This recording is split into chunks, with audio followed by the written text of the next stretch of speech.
this in one take this time. Hi, I'm Adi and welcome to my channel Adi Reads. This video, what is this video about? Yes, this video is going to be about the books I've read in January and I got in January, and the books I'm going to read in February. So we'll start with the books I got.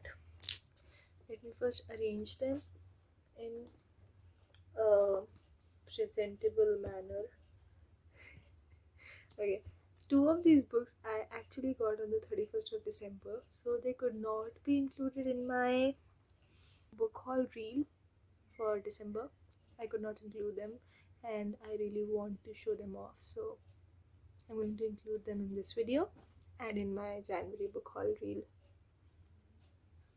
The first two books that came in the Fox Crate YA September box.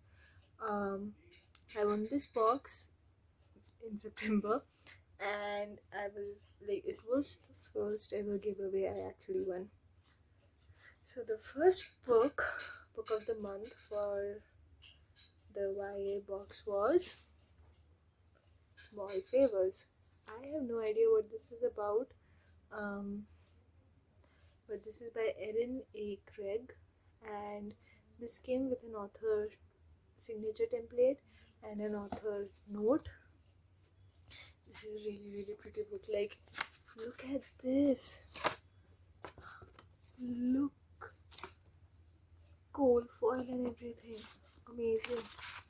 Love this a lot. I love the whole box, to be very honest. The other book that I got with this was Not Here to Be Liked, and oh my god, I've read this book and I love this, but so I'll talk more about this when I'm done with the January haul. Now, the first book of the year that I got was Sakshi. If you're watching the video, just skip for like 10-15 seconds. Okay, it was How to Kill Your Family by Bella Mackie, and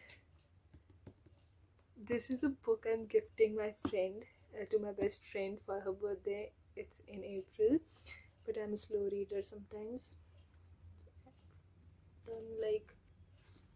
I've read this much. It's 60 pages that I've read. So I'll talk about this when I'm done with it, but this was my friend and I have been after this book for a really long time. So when it came to getting a gift for her, I knew I had to get her this. So this is the first book of the year that I got.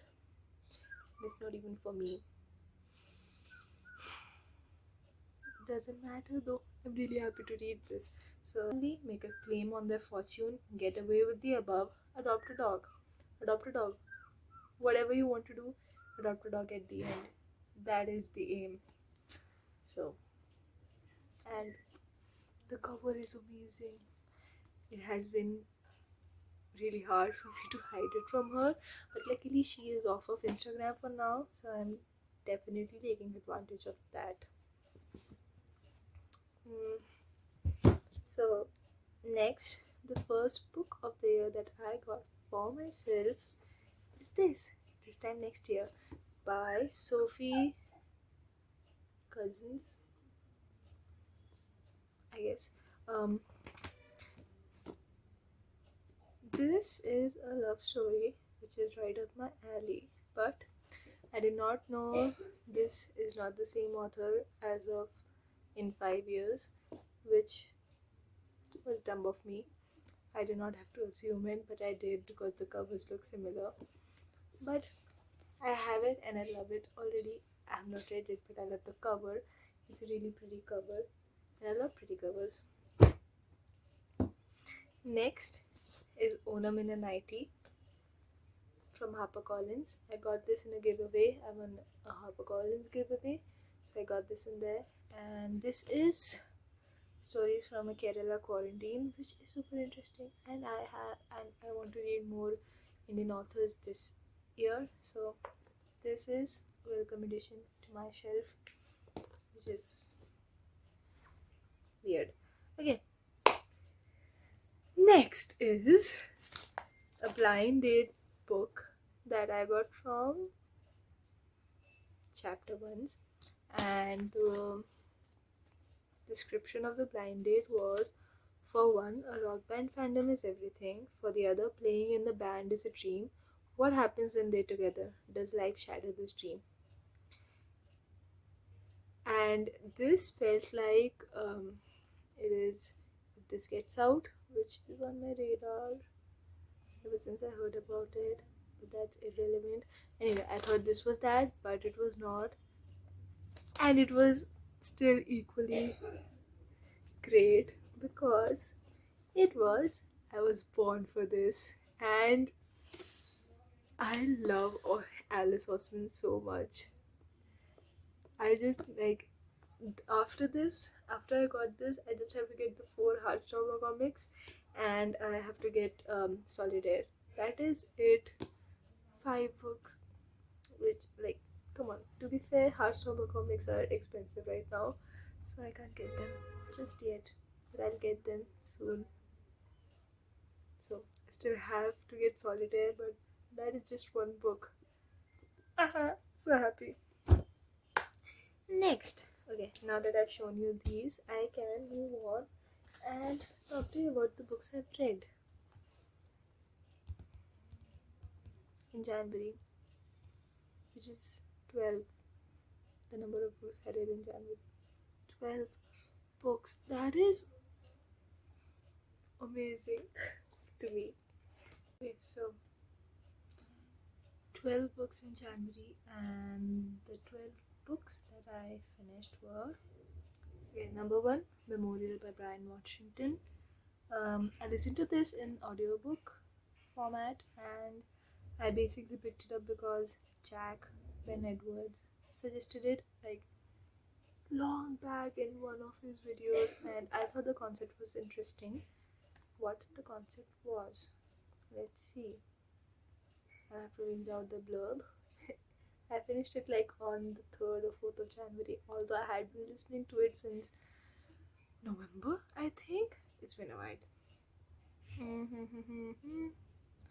Okay, so the blurb is: Benson and Mike are 2 young guys who live together in Houston. Mike is a Japanese American chef at a Mexican restaurant, and Benson's a black daycare teacher, and they've been together for a few years. Sorry, but now they're not sure why they're still a couple. There's the meals Mike cooks for Benson, and will they love each other? But when Mike finds out his estranged father is dying in Osaka, just as his just as his Japanese mother Mitsuko arrives in Texas for a visit, Mike picks up and flies across the world to say goodbye. Mike flies off the same day his mother arrives, and that is funny and weird. Like, at least a day, right? No? Okay, fine. Um, in Japan, he undergoes an extraordinary transformation, discovering the truth about his family and his past. Back home, Mitsuko and Benson are stuck living together as unconventional roommates. Can I just say, Benson and Mitsuko at this point had never met.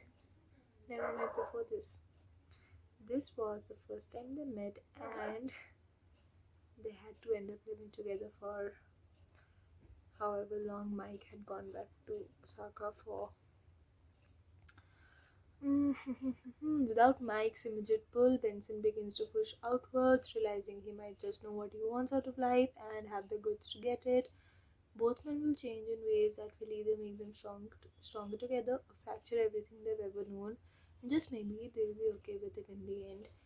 Memorial is a funny and profound story about family in all its strange forms, joyful and hard-won vulnerability, becoming who you're supposed to be, and the limits of love.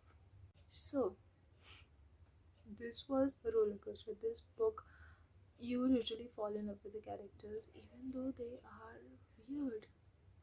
They are so dysfunctional, and you cannot love them just as you start reading the book or listening to it, whatever. But you actually have to have the patience to fall in love with them because it is tough. They are really a whole other league of characters I've ever read about.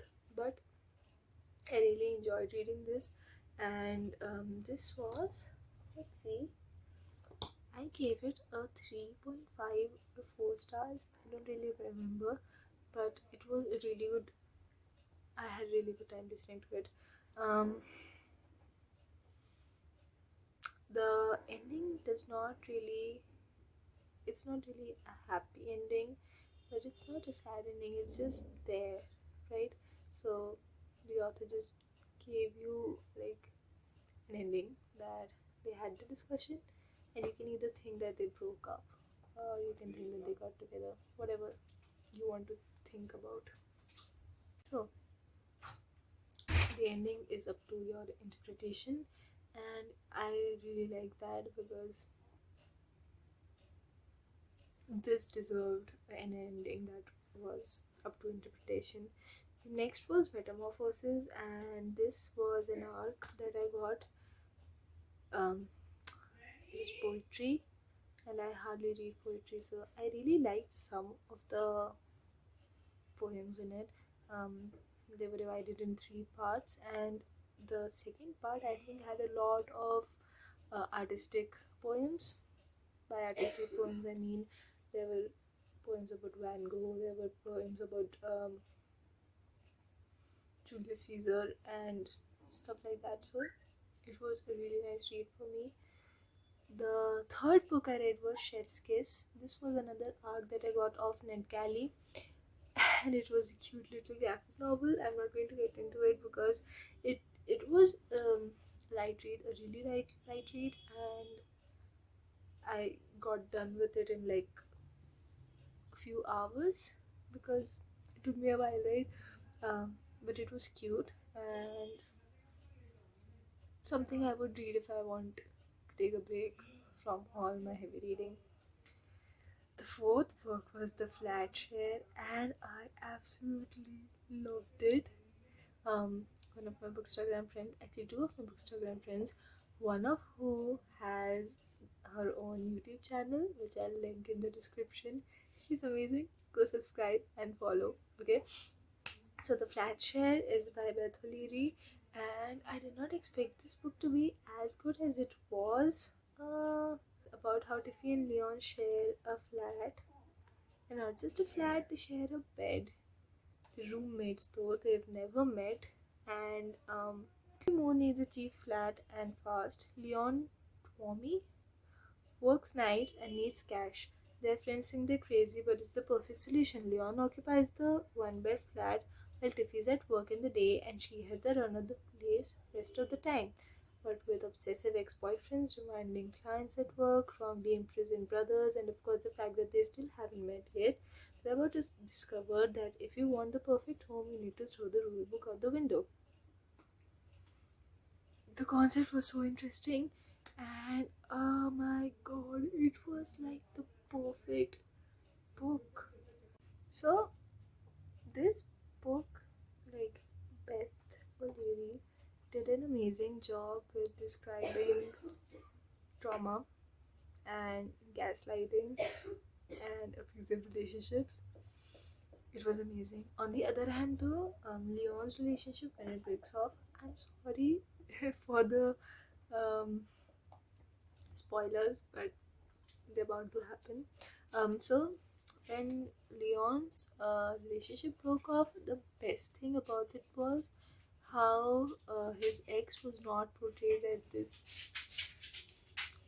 bad person. She was just there.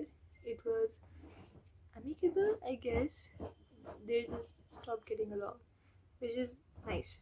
I do not like the fact that every ex is portrayed as this evil person, because not every ex is an evil person. So this was one of the best reads Then there was Rebel Girls, Powerful Pairs. This was all about 25, all about, it was 25 stories of mothers and daughters and how they get along and stuff like that.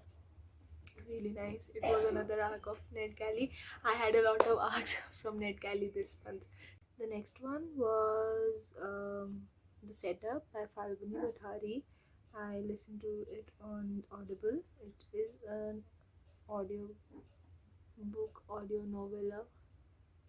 It was a story about Aditi and Krishna and how they were set up by their grandparents. The weird part about it was how, in the end, the both of them ended up setting up their grandparents. Like, they got together and then they made sure their grandparents get together, which is, how does that work? How, like, how did the whole arrangement work? But it was fun to do my work, housework, and whatever I had to do while listening to it. No, I did not have to really think about it. It was interesting and a good investment on my behalf. Um, After that, I finished listening to "If I Had Your Face" by Francis Cha, and it was amazing.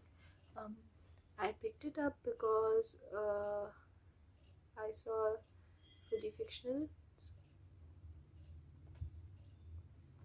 I picked it up because I saw Fully Fictional's review of it, and it was amazing. I can go on and on about this book because it was just that good. Not going to lie about it. I'm not liking the colors, I'm just taking it off. Uh, so, If I Had Your Face is in 4 point of views, but I believe there are 5 main characters. Sujin is as much of a main character as um, Miso and Curie and the other two.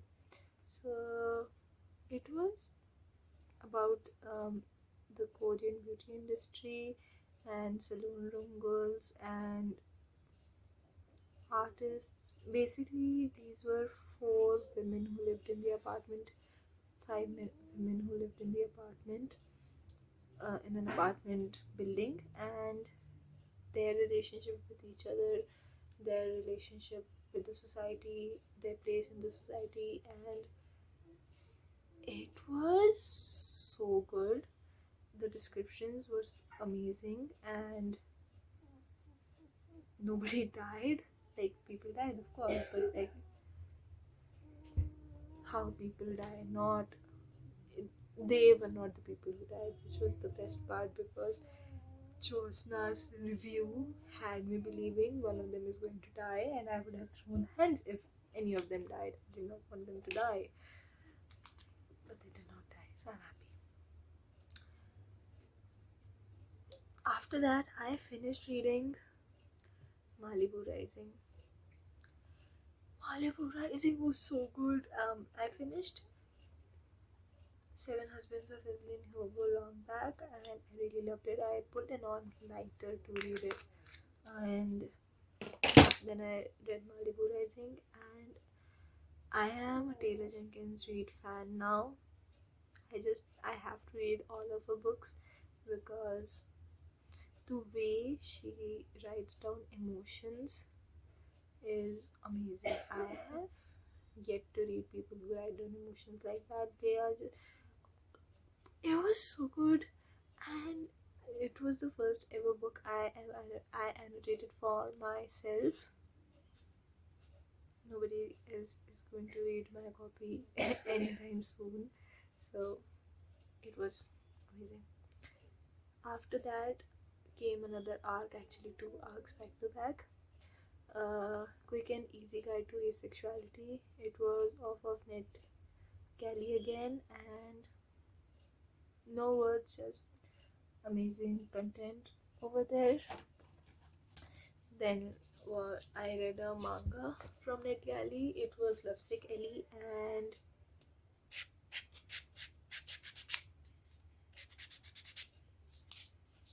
I don't think I'm going to pick up any mangas anytime soon. The 11th book was Not Here to Be Liked by Michelle Quach.